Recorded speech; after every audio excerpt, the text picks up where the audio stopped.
Pete and Hannah's Watch List. I'm your host, Pete Mitchell. I'm here with my great co-host, Hannah. Hello, people. Hannah, we're here today for What's Next, the show where we help you figure out what to watch next. On today's show, Mission Impossible, Final Reckoning. And Final Destination, Bloodlines. I don't know why I lost myself there. But before we begin, let's tell the viewers and the listeners what they should do. Pretty please leave a like and subscribe to the channel. Subscribe. Leave a comment down below your feedback on this show, your thoughts, questions, comments, queries, all that jazz in our comments. Hit the notification button and you'll get great content like this one, including What's Next. You're watching that right now. Tomorrow is AFI Top 100, 10-year revisited, and it is Mr. Smith Goes to Washington. And then it's movie news where we do previews, we talk about what's going on, some trailers, big trailers this week. And then we interrupt regular program and we talk about The Last of Us, our TV podcast. That's right. Let's get on today's show. Before we begin, championship belt holder. For you, Hannah, it is? Sinners. For me, it is Sinners. Let's go straight away. Start off with the biggie, the big one. Mission Impossible Final Reckoning. Now, a lot of people in the world haven't had a chance to see this, so we're not going to do spoilers today. Next week, when we do our What's Next show with Lilo and Stitch, we'll do a second part of Mission Impossible Final Reckoning, and we'll do spoilers, and we'll go through it big time. But let's start off with the elevator pitch. And the elevator pitch of this movie, we pick up after Dead Reckoning, Mission Impossible, where Tom Cruise character, Ethan Hunt, has got the keys and he's trying to take down the entity who is going to cause the end of the world through nuclear Armageddon. Yep. Reasons to see this. I mean, Mission Impossible, it's like the end game of Mission Impossible movies. This is like every choice he's ever made has led up to this climactic mission. Like, it truly feels the most impossible of them all. Yep. Like, I honestly, I'd actually feared for Tom Cruise's life in this movie at multiple Agreed. points. Hannah, when you said fan service, that is the perfect thing to say, because it is an amalgamation of all the work over the last 30 years. First movie was May 22nd, 1996. Mm-hmm. And all of those movies come to make Mission Impossible Dead Reckoning. Is that a reason to see? For sure. For Mission Impossible fans, great. This is a well-made movie. Has some great actors in it. Haley Atwell's in this. Tom Cruise, of course. Vin Rames, Simon Pegg, Pom Kletif.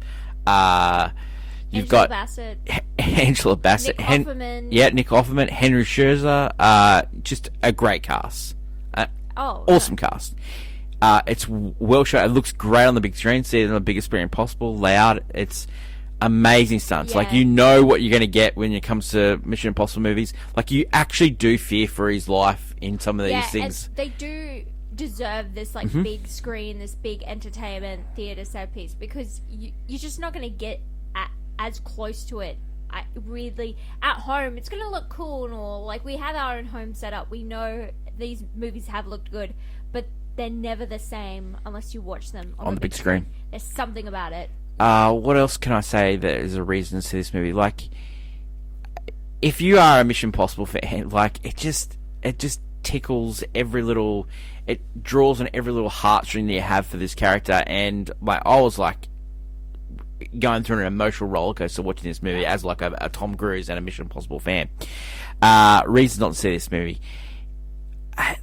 This one feels like the most weighted by the fact that you probably had to watch the movies beforehand. Yeah, it is. Every other movie you could just jump in. This one feels like the pressure, even, and the movie itself spends like a good 30 minutes of like establishing like plot of like this character, when this person did this and this person did that. Like, we have to establish that, because what if someone didn't see it? And I feel like we spend a lot of time doing that, going back and forth. Yep. And it's fun and all, but it is getting tiring, because when you get to the action of this movie, it's like the best. Yep. Like, the set pieces are There are some long periods where there's no talking whatsoever. So if you're a fan of talking, it's probably not your type of movie. There is just long periods of just Tom Cruise doing stunts. Like, this is the most absurd of the movies, because the previous movie, like, they were playing with the AI and it constantly knowing everything. The entity. And this movie is turned up so much that everyone is, like, fearful of everything, and we don't trust or believe anything each other are saying. And so the ridiculousness of these films is turned up probably the most it's ever going to be. Yeah. Like, it is absolutely bonkers, this movie. Yeah. I guess it's the fun in it because you really do think he's not going to make it. Like, this whole movie is Mission Impossible. Yeah, you do. Okay, so this movie is directed by and written by Christopher McQuarrie, who's done the last couple. He came on to help write after Rogue Nation. Yep. And yeah, like, they've worked on a few projects together. Like, they worked on the Jack Reacher movies together. They worked on American Made together. They worked on these movies together. And so you can see Christopher McQuarrie, like, I just don't think, I don't know, I think they maybe needed a break between the two movies. Like, doing the movies back to back, it just feels just a little stale. It just feels like they weren't cooking with full gas. Yeah, we were repeating. There was a lot of repeating storylines, but also the repeating harms. Just because there was a little, it seems like some of it may have changed during production, because we felt that in the first movie it teased up very nicely into this movie. However, because they dropped the part 2, they kind of added some stuff that feels a bit like... And we've got to remember... We've added these things. We've got to remember, like, they've been making this movie, these two movies, because originally it was supposed to be just one movie. And they've been making too much, yeah. They've been making these movies since COVID, and so they have been going through the ringer, and it's been really hard for the crew, for everyone that's worked on these movies. They've been long shoots. Yeah. I feel like it definitely and it does feel like that. It feels like we've spent a long time in this one area. And I will say Dead Reckoning was a lot more fun. And this film's quite serious. Yeah. Like, the fun is probably taken out. And, like, the Mission Impossible movies, they always have that element of, like, just, like, slapstick humor to it. The whole gimmick of Mission Impossible is that someone can wear someone's face and take it off. And that's why I think the first half of this movie is so much superior to the second half. And the only thing that saves the second half is, and you've seen that if you've seen that trailer, you've seen the plane stunt that he does. It is just the submarine stunt and the plane stunt, which are in the trailers, brilliant. They are very long, they are very important, and they are very much edge of your seat stuff. Like, some of the best stunt work in the movies. I don't know where I'd put them in my, like, ranking of all the stunts he's done in these movies, but definitely the sub bit probably pretty high. I don't know. Yeah, I was that's amazing. I like it. Actually scared. It was brilliant. Okay, Han, let's go to it. Would you recommend people watch this movie? I recommend fans of this movie to go see this movie. Yep. Fans of action need to go see this movie. Yeah. And Tom Cruise is, like, the movie guy, and if you're very much like that, where you need to save movies, this is the epitome of, you need to go to the movies to save movies. As usual, Hannah, you're spot on. Like, fans of this, fans of the genre, fans of Mission Impossible, fans of, like, just big screen movies. Like, it's definitely but for those, like, people that just in and out movie goers, like, it's probably not for you. Yeah, this isn't. Yeah, especially if you haven't seen the previous film. Yeah. Like, if you have not watched... I do a lot of fan service of it, though. They do a lot of recaps. Yeah, if you didn't watch Dead Reckoning, you will be like, the entity stuff is confusing. There are new characters that were added. Yeah. Yeah. Okay. Rating for this one. It's really hard. Like, you'd have to do it. As ratings go... Jesus, this is hard. Look, for me, most of this movie works. There's a couple of bits that just don't work for me, and it probably brings down the overall rating. I want to give this a banger, but I just don't think it is. I think it's a golf clap. I really do. I think it's a golf clap, and I think it's just hampered with a couple of things in this movie that just repeats. And, like, for me, the best bits of the movie are probably going to be the little snippets from the past, and that just shows me that this movie can't stand. This movie can't stand it on its own 2 feet. Yeah, for me, I also was like, it is probably like a good like golf clap because it's serviceable in the action and the entertainment, but story wise, it feels so much lacking. Like you need that information from previous movies. Like you also, the movie itself is just a constant of almost back and forth. We're repeating each other, like a lot of dialogue, and there's actually a really great idea in this movie that is so weighed down by everything that's going on about choices, because Ethan's choices have led to this movie. And that really started, and you can see the branching things that have happened, and you think it's all bad, but they could be good, or they could be like, it's all about our choices, and it's not up to like some AI to define there's some really good acting in this movie as well. There's a scene between Tom Cruise and Angela Bassett. Angela Bassett plays the president in this movie. Yeah. She used to be a former secretary of the IMF, head of the CIA. She and Tom Cruise, Tom Cruise and her are just, there's one scene, it's absolutely brilliant. They're really cooking in that movie. Yeah, and you just go, oh God, I wish I could have had more of that. Like, I wish I could have had more. Well, it's also the same with him and Kitteridge, like in the previous movie, or even in the first one. Yeah. Like, he's had great, he's always been like a star pupil of the IMF. Yeah. So when he always is up against the boss.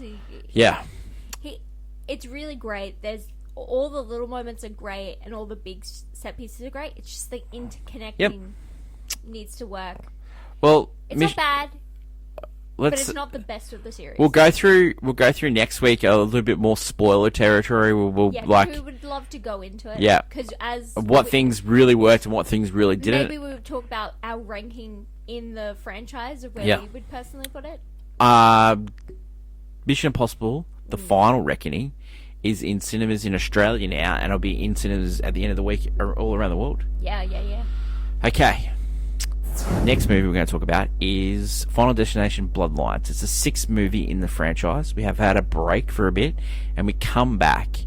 And the elevator pitch for this movie, Steph, a young college student, is having nightmares of an event that happened to her grandmother, where she's a head of a Sky Needle, first time opening, and cracks starts to appear in the glass. And she stops a lot of people from passing away, but Steph doesn't dream that. She dreams the actual full outcome of what would have happened if the grandmother didn't stop it. So the premonition. Yeah. So we're back into the franchise. Tony Todd's here. Love that guy. Valet. Seriously, like, if you haven't seen a Final Destination movie, you don't need to see a Final Destination movie. It's one of those ones you actually don't need to see any others. Yeah, because it's just a fun way of death getting it. It's getting their people that they've marked for death, and it's all little intricate ways. It's like you're in a mousetrap, and you know, like the mousetrap game, where it's like eventually it's coming. We're just gonna see. It's like a puzzle, and and then the whole movie is about this family cheating death. Yeah, and it's about the fact that it's been a bloodline, like the entirety of... Because of the grandmother stopping, all her... the series plays... Kids, and then her grandkids are all marked for death. Yeah, and like it almost sounds like the whole series played a part in this entire thing. And it's great. Like, it was a... Reason to see? It's, I mean, for fans of the series, this is like your final goodbye to Tony Todd. Your final chapter. This seems like the final chapter in this sort of series. Like if you would have to, like this whole Final Destination, like this is almost like a bloodline, like a Skywalker bloodline of like this happened. And I feel like they can continue doing a whole new set. Yeah, well, one of the writers in this actually worked on the Scream reboot. So I think that... I think this felt like we're closing a chapter on sort of like this sort of... And the guy that original... And the guy that produced it and wrote the story for this is John Watts, who rebooted Spider-Man. So it does feel like a little bit of a reset for the Final Destination Bloodlines. To bring in new people. Reasons to see this movie is... the deaths are gnarly. Like, they are just absolutely gnarly. There's somehow laugh out loud funny. There's even like a near death scene that is great as well. I will say the beginning, they tease it in the entire trailer. About the premonition dream. Yeah. And you get to watch that play out. That is really cool. And it's so well done. Yeah, so well done. It's actually really even like the barbecue scene that's in the movie, in the trailer as well. You get to see that's really well done as well. And there's the whole, the whole idea of this movie, like all the others, is trying to cheat death. And, reasons not to see, I just did not have any buy-in with any of these characters. Likability. It's something that reboots have struggled with, especially in the slasher genre, except Scream, I would say. But Scream's gonna fill out soon. So, it's unfortunate with even like... What do they call themselves? That's Core 4. Core 4. Love the Core 4. Yeah, well, the Core 4 was gone. Yeah, Core 4's gone. We've lost them. We lost Core 4. Even though I think personally we're the only people that like the Core 4. I love the Core 4. I'm in love with them. I love the Core 4. But, when it comes to the reboots, the new cast they're picking, it's hard because you could pick people from like TV. Yeah. And you could put one person that was on like a really popular TV show, put them in a Final Destination movie, and you're worried for their life. Yeah. Because you know who they are. But there's some really terrible actors in this movie. But in this movie, because we don't have that anymore, where you could... there's not even like Netflix people you would want to put in here that are popular enough. Like, you have to pick, some actors that have done some B-rolls. And it's a big thing, Hen. Like, we are the movie stars. Even even Tom these Cruise movies. I know. For me, I just had no care factor. I was waiting for the gnarly deaths. I would even say that I didn't like, story wise. I love the idea, but I didn't care. Like, we're trying to just get to the. There's a movie, the first movie of this franchise, the Final Destination. There's a character in there, and played by Devon Sawyer. We know from Casper, the Friendly Ghost. Yeah. And, you just actually cared for him. Like, you really wanted him to survive.